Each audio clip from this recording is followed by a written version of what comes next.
Bueno, buenos días, compañeros y profesores. Hoy día yo hablaré sobre el examen de electrolitos plasmáticos y gases sanguíneos.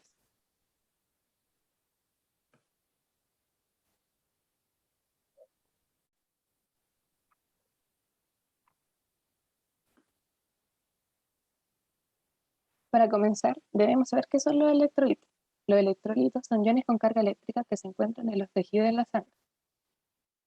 ¿Para qué se pide hacer este análisis? Para detectar cualquier problema en los fluidos del organismo y el equilibrio electrolítico. ¿Cuándo se debe realizar este análisis? Como parte de una revisión rutinaria, cuando existe una sospecha de exceso o déficit de uno de los electrolitos.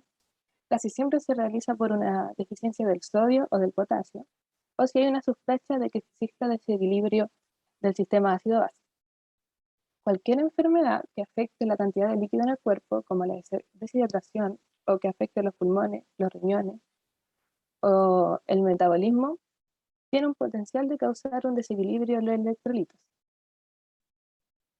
Eh, este examen puede solicitarse también como parte de una revisión rutinaria o como ayuda diagnóstica cuando un paciente tenga síntomas como edema, náuseas, debilidad, confusión o arritmias cardíacas. Los electrolitos ayudan a que los nutrientes en el interior entren a las células y puedan eliminar los productos de desecho, mantienen un equilibrio hídrico saludable y ayudan a estabilizar el pH del organismo. Nosotros analizaremos tres electrolitos principales, el cual está el sodio, que es el principal catión del líquido extracelular, debido a que representa el 90% de los 144 micromol de cationes orgánicos por litro de plasma. El sodio en la mayor se encuentra fuera de las células, en el plasma, donde ayuda a regular la cantidad de agua presente en el organismo. También tenemos el potasio, que se encuentra fundamentalmente en el interior de las células, aunque también se encuentra en pequeñas cantidades en el plasma. La monitorización del potasio es importante debido a que los pequeños cambios en la concentración de este puede afectar el ritmo cardíaco y la capacidad de contracción del corazón.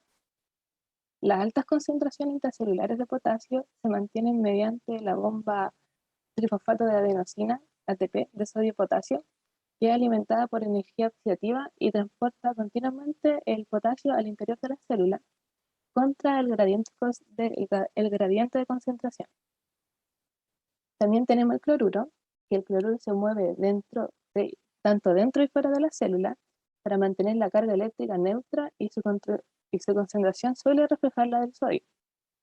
Debido a su asociación estrecha con el sodio, también ayuda a regular la cantidad de agua con el organismo.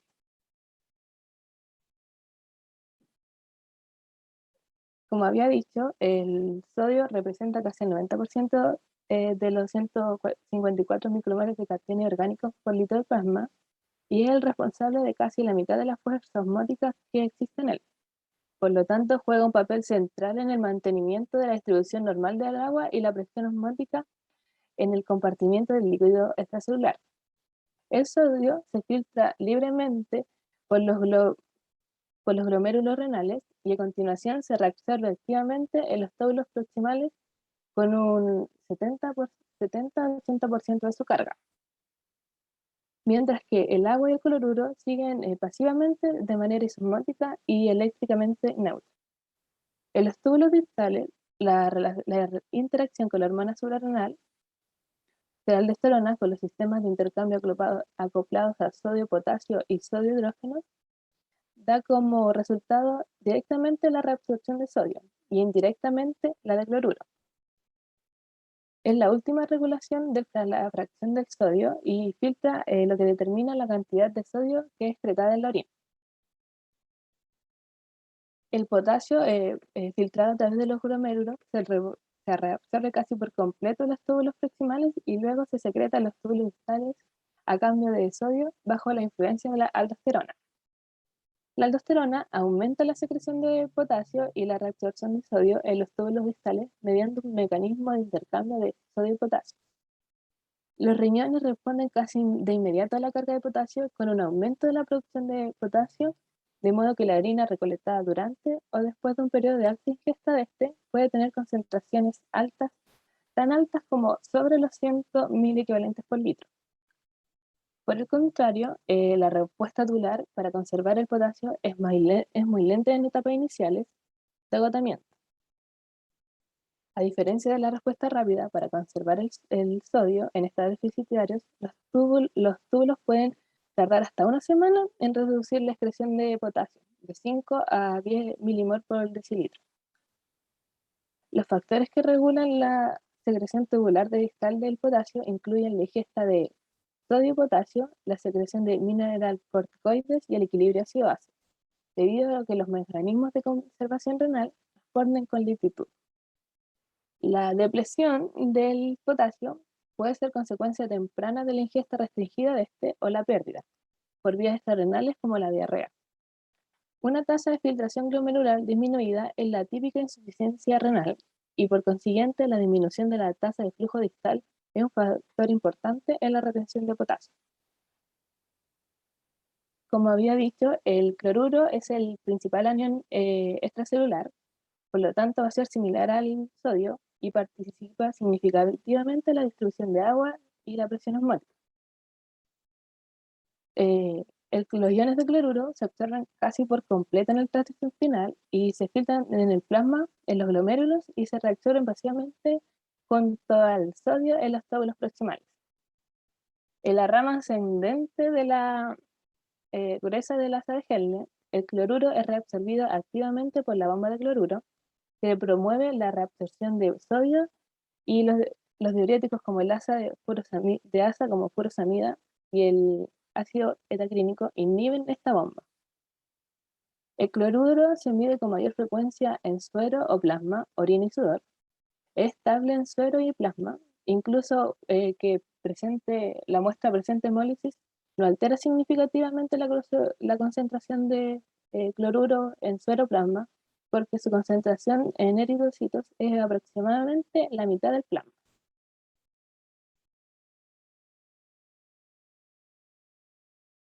A nivel del túbulo distal, el primero de los dos procesos primarios es la regulación del sodio-agua.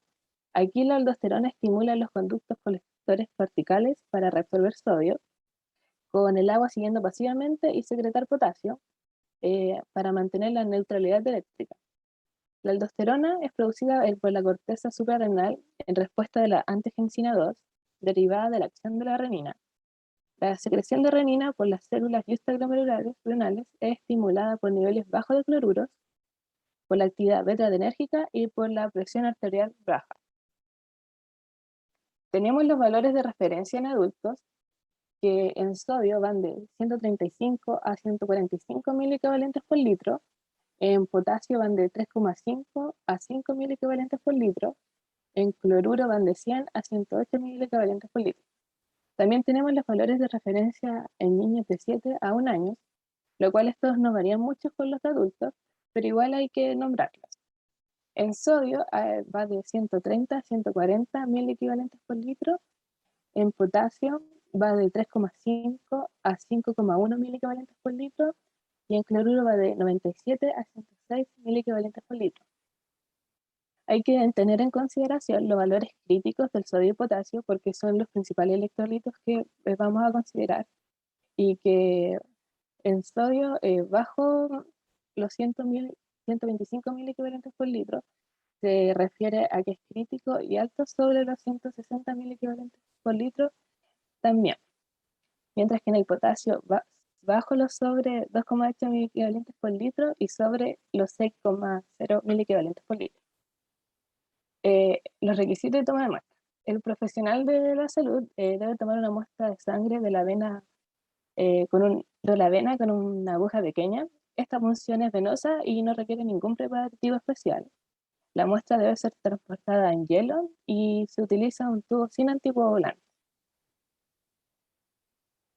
Las metodologías utilizadas en este laboratorio eh, principalmente son dos, y la electrodo de selectivo de iones, el ICE, es una de las principales, y se basa en medir la diferencia de potencial causada por el contacto del electrodo con el ion en cuestión respecto a la diferencia de potencial de un electrodo de referencia. Los electrodos de ion selectivos son indicadores de un mecanismo de selección asociado a la membrana que lo hace sensible solo a variaciones potenciales debido a la concentración de determinado ion. Se puede decir entonces que el ICE es permeable frente a un ion concreto. Realmente se encuentra en dos disoluciones de concentración. Una de las disoluciones es la disolución interna con una concentración del ion fija a medir y la otra es la muestra problema. El ion se une a la cara de membrana de la cual la concentración es menor y libera la cara contraria generando un potencial. Existen tres tipos principales de ICE, donde están los electrodos de vidrio, que contienen puntos aniónicos que atraen y fijan determinados cationes, cambiando la composición del vidrio, se consigue variar la selectividad. Este comúnmente es utilizado para medir el pH. También están los electrodos de membranas cristalinas, que existen materiales que contienen huecos catiónicos para acomodar aniones de tamaño y carga adecuados. Por ejemplo, este está el electrodo de membrana de fluoruro de lactano para la terminación del ion fluoruro. También están los electrones de membrana líquida, con un soporte sólido inerte al que sobre de él se sitúa un intercambiador iónico que penetra los poros y es responsable de la selectividad. Este, el ejemplo del electrodo de potasio, es la membrana con membrana de valicomicina. El electrodo de sodio utiliza un tubo que es selectivo para los iones de sodio y el electrodo de cloro utiliza una membrana ionófera sensible a los aniones.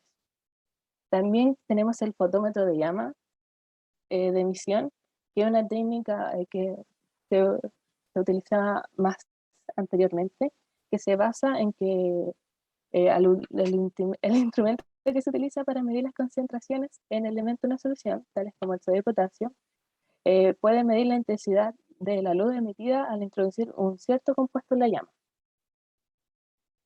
Acá se tiene la muestra donde se puede tener sodio disuelto en una solución. Después viene el monocromador, el detector, que es el fotomultiplicador, y el amplificador y el dispositivo de lectura. Existen varios tipos de equipos automatizados para la detección de electrolitos y el más destacado es el ProLight de Diamond Diagnostics, que tiene un sistema totalmente automatizado que mide sodio, potasio, cloruro y litio en la sangre entera, el suero, el plasma y la orina, utilizando la tecnología selectiva del electrodo del ion, ICE. También tenemos el COA el C501, que se incorpora a la detección de electrolitos, cloruro y potasio por el método de potenciometría indirecta. Este tiene un sistema exclusivo de pipeteo y usa las ventajas de agitación por ultrasonido. También tenemos un fotómetro de llama, que emplean una llama de hidrógeno o aire por el cual se pasa la muestra. Los hidrocarburos como fósforo y azufre generan quimioluminiscencia a longitudes de onda que cuando pasan un fotomultiplicador genera una señal eléctrica que puede medirse.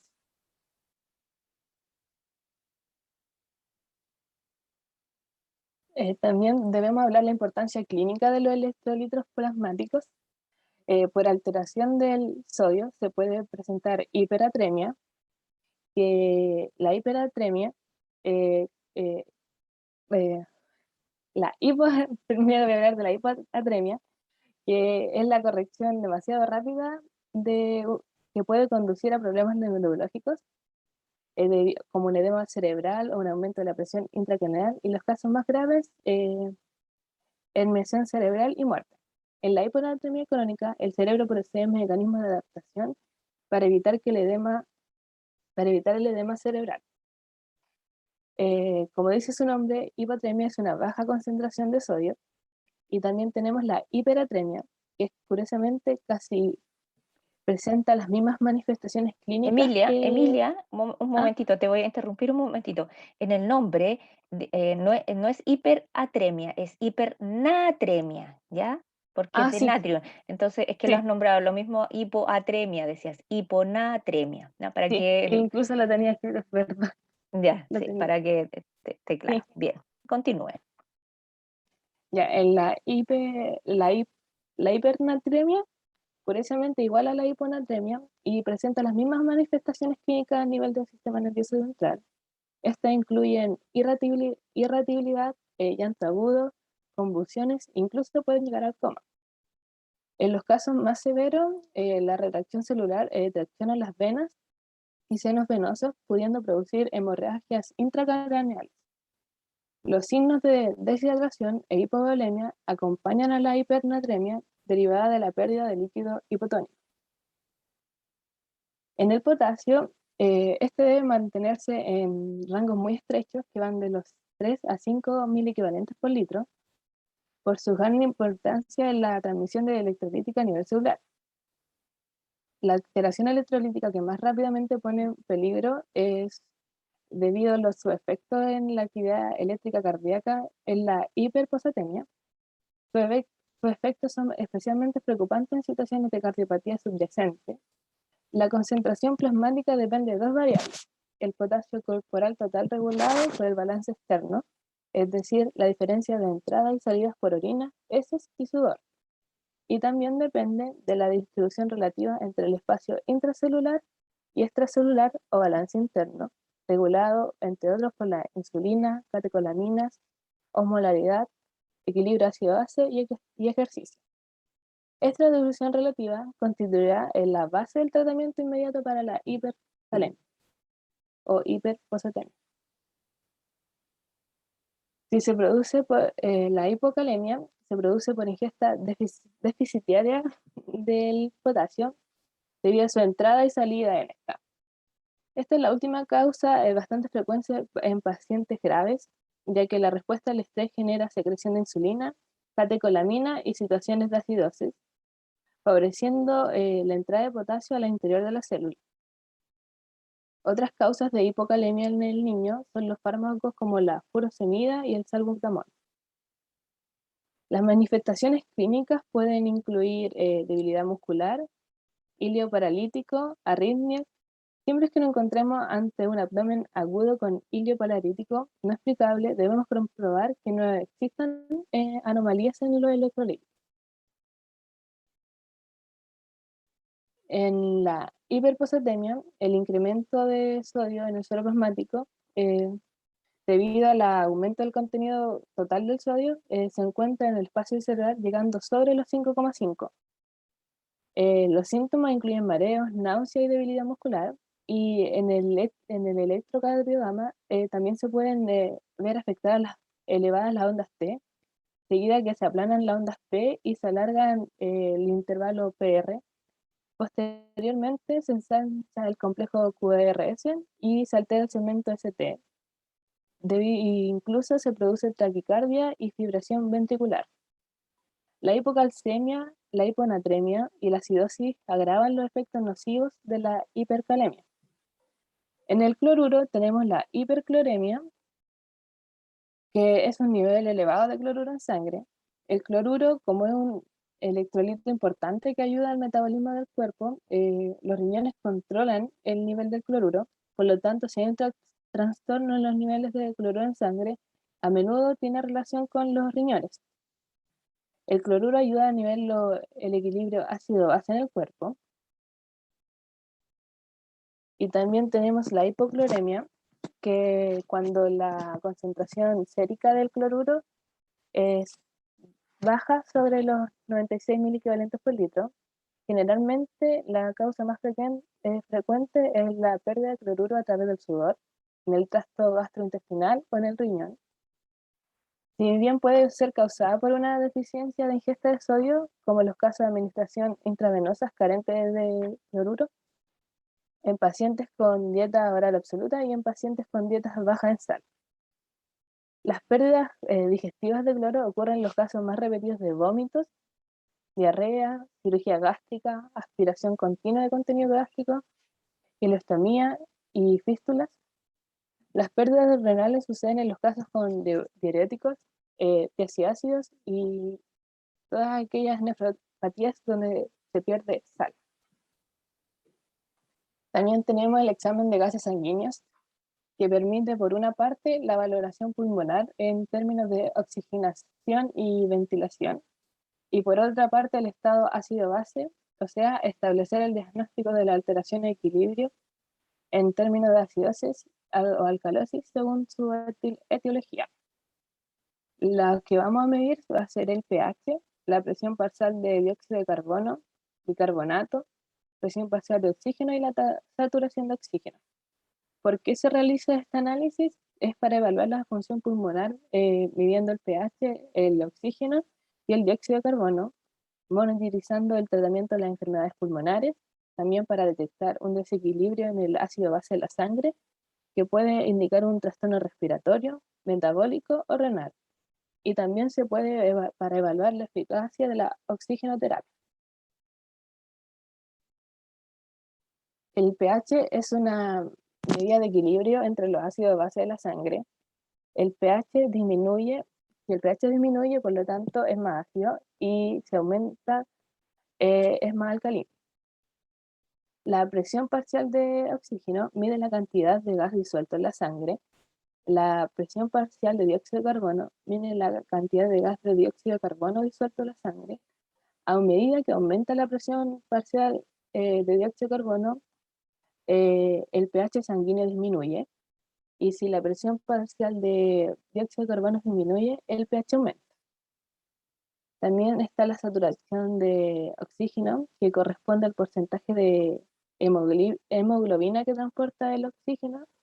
La hemoglobina es una proteína presente en los hematíes que transporta oxígeno por las arterias para llegar a las células de los distintos tejidos del organismo. También el bicarbonato es la forma principal de dióxido de carbono que se encuentra en el organismo y puede calcularse a partir del pH y la presión parcial de dióxido de carbono. Constituye una medida de componente metabólico para mantener el equilibrio ácido-base.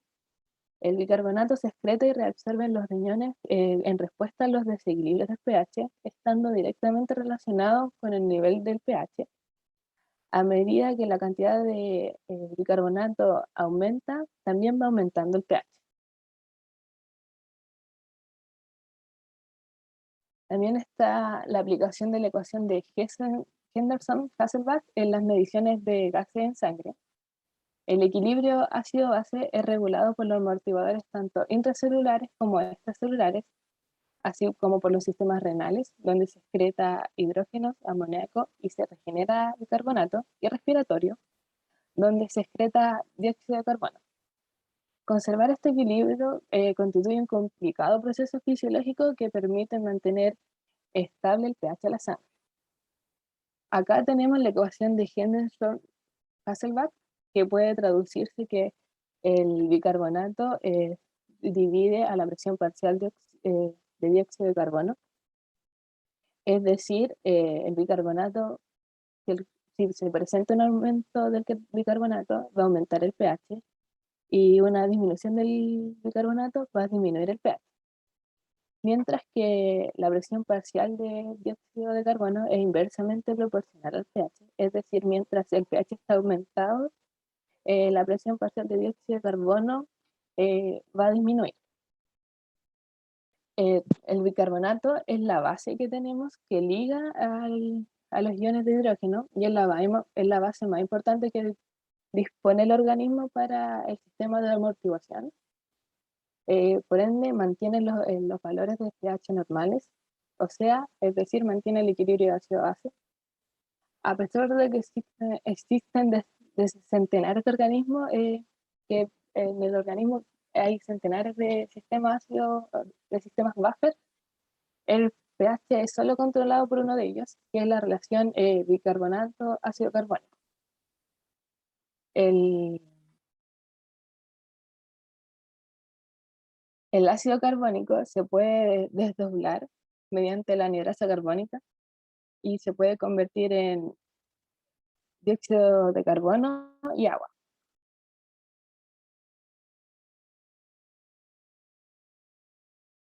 Los requisitos para esta toma de muestra: para determinar los gases sanguíneos, se toma una muestra de la arteria radial derecha. usualmente en la zona de la muñeca.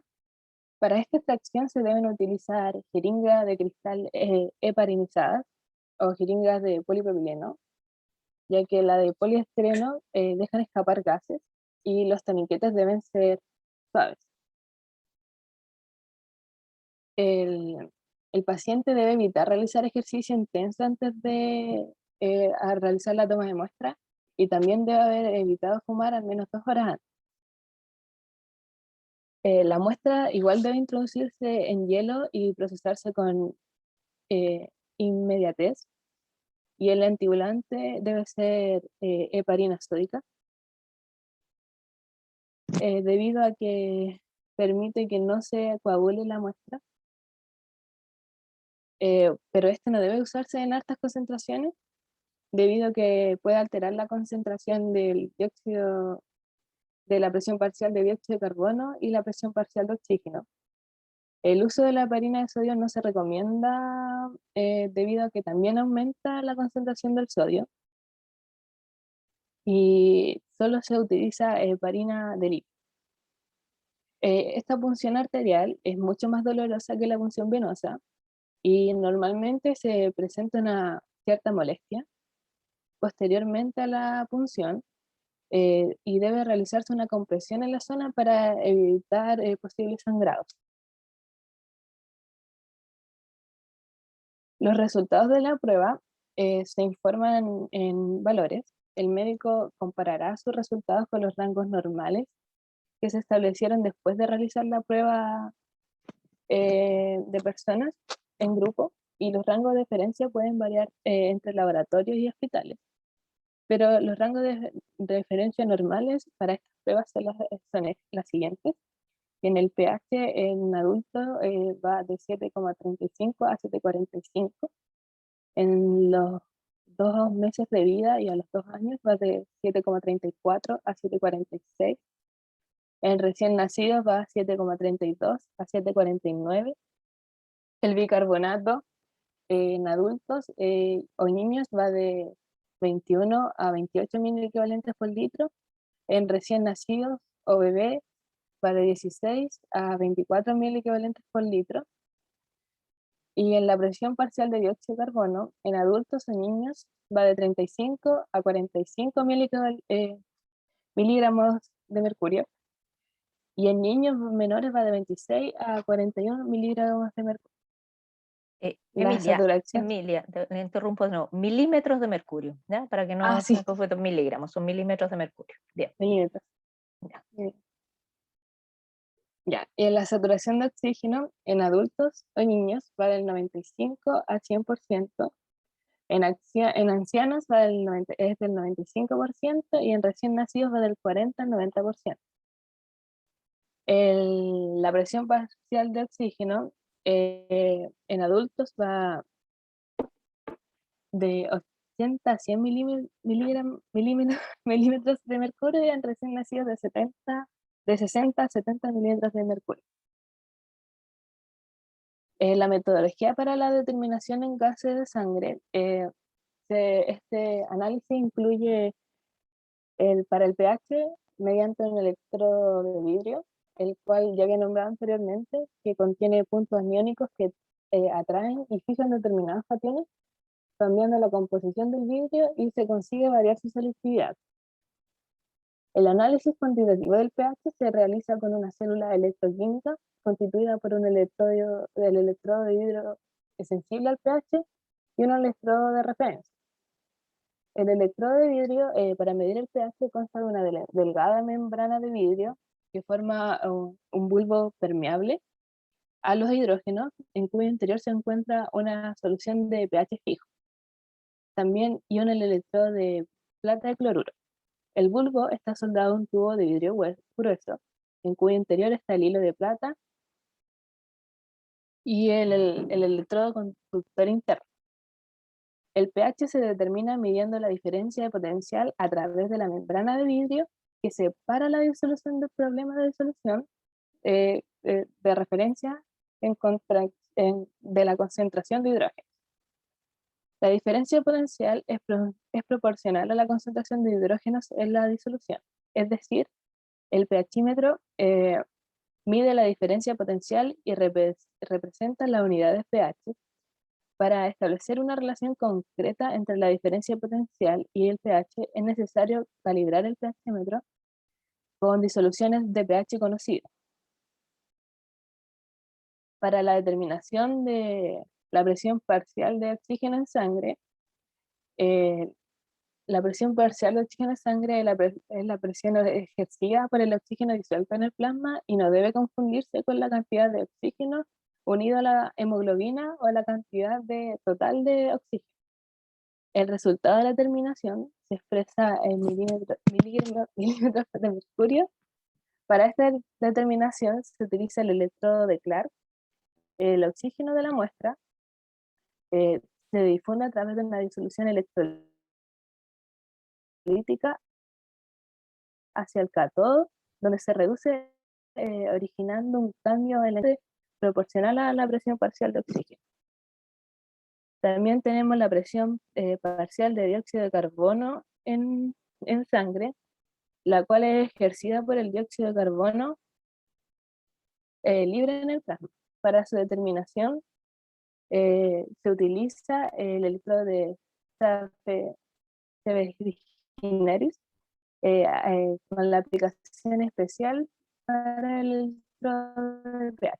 En la muestra se difunde a través de la membrana que solo permite el paso del dióxido de carbono hasta una solución tamponada de bicarbonato sódico, originando un cambio de pH que es detectado por el electrodo de vidrio. Eh, Están los analizadores de gases sanguíneos. Los analizadores automáticos de pH y gases son aparatos que miden pH, dióxido de carbono, la presión parcial de dióxido de carbono y la presión parcial de oxígeno mediante electrodos específicos, y a partir de estas medidas calculan diversas magnitudes eh, relacionadas con el equilibrio ácido-básico en la sangre. Para evitar errores en la determinación debido a las fluctuaciones de la temperatura, se termostatiza a 37 grados Celsius. En estos analizadores es necesario calibrar tanto el pH como la presión parcial de oxígeno y la presión parcial de dióxido de carbono, utilizando disoluciones de tampón pH conocidos y gases con eh, presión parcial de oxígeno y presión parcial de dióxido de carbono concretas. Las principales causas de error son la entrada de aire en la muestra y de la demora al realizar el análisis, porque una vez que se toma la muestra se debe realizar el análisis con un tiempo máximo de 30 minutos. Tenemos el L15 de DAN, que es un analizador de gases arteriales y química portátil, diseñado especialmente para el uso de cuidado crítico, que proporciona resultados exactos y permite monitorizar a los pacientes de forma rápida y efectiva. También está el gasómetro ABL Flex 800, que es de Hohenhauer, y el Genplayment 5000. La importancia clínica de los gases sanguíneos es debido a que es muy importante mantener un equilibrio ácido-base, e incluso los cambios pequeños pueden provocar efectos peligrosos.